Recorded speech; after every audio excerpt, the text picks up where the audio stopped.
एक पति अपनी पत्नी को लेकर आया। इसलिए नहीं लाया कि उसे प्यार करता है, इसलिए लाया कि खुद तो अपनी लुगाई को कुछ कह नहीं पाता, मुझसे कहलवाना चाहता है। भाई मर्द के बच्चों तो खुद बोलो अपनी लुगाई को, वहां सबकी टैं बोल जाएगी। कई बार तो मुझे ऐसे लगता है जैसे इस देश के पतियों ने मुझे सुपारी दी हुई हो कि हम तो कुछ नहीं कहेंगे, तू कह दियो हमारी तरफ से। यह देखा जाए तो इस देश के पतियों का मैं अम्बेडकर हूँ। ये बेचारा शोषित समाज जो आज तक ऊपर नहीं उठ सका, इसको मेरे जैसे ही संतों की आवश्यकता है। इस देश के पतियों को एक संत मिला है, इसके लिए उसका स्वागत कर सकते हैं। बोलो पत्नी नहीं देखे बस इस हिसाब से ताली बजाओ। और वैसे भी देखा जाए तो आजकल मार्केट में बहुत संत घूम रहे हैं, और दूसरे शब्द में कहूं तो मार्केट वाले संत घूम रहे हैं। जिस संत के पास जाओ एक ही बात कहेगा, माया त्याग दो। बोले क्या करें? बोले मुझे दे दो। हर एक चाहता है वो तो करोड़पति बन जाए और आप बाबा जी बन जाओ। लेकिन मैं इतना ही कहना चाहता हूं, अभी मैं अमेरिका गया, मैंने वहां देखा पति पत्नी बहुत प्यार करते हैं।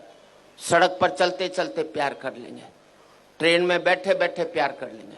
हिंदुस्तान में तो पति सारा घर में प्यार नहीं करता, बाहर के तो बात छोड़ दीजिए।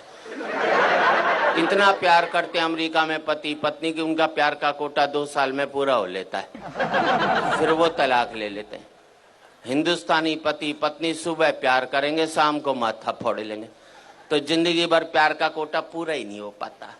इसलिए हमारे यहाँ कहते हैं 7 जन्मों तक साथ निभाएंगे, क्योंकि हम एक जन्म में प्यार का कोटा पूरा नहीं कर सकते। हंसने की बात नहीं, आपको अगले जन्म में दूसरी लुगाई चाहिए तो इस जन्म में इस वाली को खूब प्यार करो, अपना कोटा पूरा कर लो बस। भगवान अगले जन्म में दूसरी दे देगा, और नहीं कोटा पूरा करेगा तो 70 जन्म तक यही मिलने वाली है। हंसने की बात नहीं है, कल से जिस पत्नी को पति प्यार करने लग जाए तो समझ लेना साले के दिल में खोट है, वो चाहता ही नहीं कि अगले जन्म में ये। मैंने तो टेक्निकल बात बता दी। अच्छा, मैंने रिसर्च की कि इस देश में पति पत्नी से डरता क्यों? हमें जितनी भी ताकतें मिलती हैं सब औरतों से मिलती हैं। पैसा चाहिए लक्ष्मी जी के पास जाओ, बुद्धि चाहिए सरस्वती जी के पास जाओ, ताकत चाहिए दुर्गा जी के पास जाओ, आदमी के पास छोड़ा क्या? मेरे समझ में नहीं आया। हमारे शंकर भगवान विष्णु भगवान बिल्कुल खाली बैठे, एक पावर नहीं दोनों के पास में, जिसे कहते हैं ना मिनिस्टर विदाउट पोर्टफोलियो।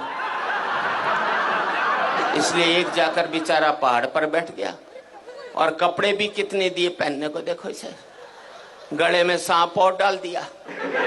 थोड़ी कसर बची थी तो जटा से गंगा और निकलवा दी ठंड के अंदर। पीने को मांगा तो विष पिला दिया। ऐसे में आदमी तांडव नहीं करेगा तो क्या बांसुरी बजाएगा भाई? सीधी सी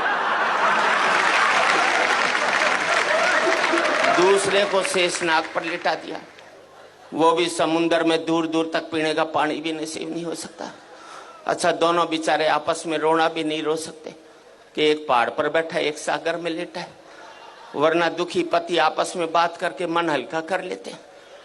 एक हमारी जान को आ गया करवा चौथ का व्रत, पता नहीं लुगाई कब तोड़ दे।